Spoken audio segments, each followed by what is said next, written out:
Everyone thinks the Taylor Academy 12 is the perfect beginner acoustic that you buy and never think twice about. But here's the thing, you shouldn't buy it, at least not until you know the one trade-off that could make you regret it.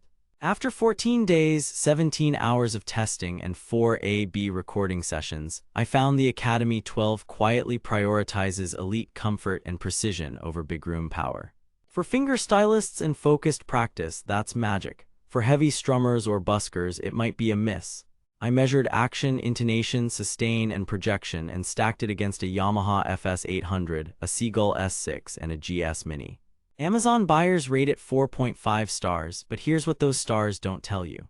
Before we dive into what I discovered, quick note. If you're already convinced and want to grab the best price, I've got the link below. Stick around though, because there's a version you should skip and a setup tweak that'll save you money on your first visit to a tech. Why was I even looking at the Academy 12? I teach a few beginners, I gig light acoustic sets, and I wanted a couch-friendly guitar that didn't punish my wrist and shoulder after 45 minutes. My old Dreadnought sounded huge, but it felt like wrestling a coffee table. Cheaper concert-sized guitars I tried in the past either buzzed up the neck or had baseball bat necks with action so high my students checked out. So I came to the A12 skeptical. Yeah, Taylor talks up the armrest bevel and short scale, but layered back and sides, would it sound boxy? And was I just paying for that Taylor headstock? I needed low-tension feel, clean intonation past the 7th fret, and comfort that actually extended practice time. If it couldn't deliver that, it was out. Test 1, playability and comfort. Out of the box, the A12 I tested came with a solid spruce top, layered walnut back and sides, a maple neck, and an ebony fingerboard. Short 24 to 7/8-inch scale with light gauge coated strings. I measured action at the 12th, 2.0 on the low E, 1.6 on the high E, neck relief around 0.006 inches. Translation, nimble. I did a 60-minute fingerstyle session, no breaks. The beveled armrest is not a gimmick, it takes that red line off your forearm. Bar chords at the 5th and 7th felt noticeably lighter than my 25.5-inch guitars. But then I hit it with a 1.0 pick and dug in. At Forte Fortissimo, the small grand concert body compressed sooner than my Dreadnought. Peak SBL at 1 meter hit 87 dB on the A12 versus 92 dB on the Dread. You feel that in a room. Test 2, intonation and fretwork. Using a strobe tuner, open versus 12th fret notes were within 2-3 cents across all strings. Capo at 3 and 5, first position chords still rang true, no sour thirds. The nut was cut well, I didn't get that first fret sharpness that plagues cheaper guitars. Fret ends, smooth, no sprout. I purposefully dropped the action a hair, about a quarter turn on the truss, and it stayed buzz-free, but then I checked upper fret access. No cutaway, if you live above the 12th you'll notice the ceiling. For 95% acoustic work it's fine, if you solo up high you'll want a different shape. Test 3, tone and recording. I tracked A/B takes with a small diaphragm condenser at the 12th fret, 10 inches out. Compared to the Yamaha FS800, the A12 had a more refined top end, less boxy low mids, and a mid-forward voice that sits in a mix without fighting a vocal. Versus a Seagull S6, the A12 was quieter and tighter. The Seagull threw more air and low-end thump but needed more EQ to tame honk. Against a GS Mini, the Mini had that fun, punchy bark. The A12 sounded more controlled and studio-friendly, but here's where it gets interesting. The A12's laminated back and sides deliver consistency, not complexity.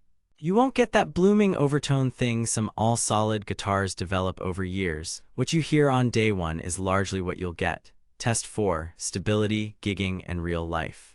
Over a week at 45–50% humidity, tuning stability was excellent. The maple neck didn't drift much and the ebony board felt fast. It comes with a quality gig bag, light and actually protective. Street busking test, the A12 got swallowed by traffic hum quicker than my Dread. Coffeehouse set with a mic was great. Unplugged jam with 2 guitars and a cajon, you'll wish for more headroom. Also note, the A12 is acoustic only. If you plan to plug in, the A12E adds a pickup and tuner, otherwise you're bringing a mic or sound hole pickup. My biggest surprise, the comfort changed my behavior. Because the short scale and bevel reduce strain, I found myself practicing 20–30 minutes longer without noticing. That matters more than any spec sheet. The A12 makes you want to pick it up. After 17 hours of play, I could lower the action to that 1.6-1.4 sweet spot, and it still held intonation and stayed buzz-free. Compared to the Yamaha FS 800, the Taylor simply felt sorted, cleaner fretwork, more stable tuning, less fatigue. Compared to the Seagull S6, the A12 loses on raw volume but wins on playability and intonation consistency. And versus a GS Mini, the A12 is less punchy but more precise, better for fingerstyle and recording. Is it too good to be true? No, there are trade-offs. The laminated back and sides mean you're paying for playability and build consistency, not exotic tonewood magic. Projection is modest. Price is higher than many beginner picks. If you strum hard in loud rooms, consider the Academy 10 bigger body or even a used 200 series. If you need plug-and-play, skip the A12 and go A12E. Now that you know the A12 is a comfort-first, precision-focused tool, you'll want to grab it before the next stock dip or price bump. I dropped the best current price plus the A12E alternative in the description. Check it out after this so you lock in the right version for you. Here's the bottom line. You shouldn't buy the Taylor Academy 12 if you crave dreadnought punch, plan to busk unplugged, or want all solid woods that open up dramatically over time. Look at the Academy 10, GS Mini, or Seagull S6. But if you want effortless playability, dialed-in intonation, and a guitar that quietly removes friction so you actually practice more, the A12 is a fantastic choice.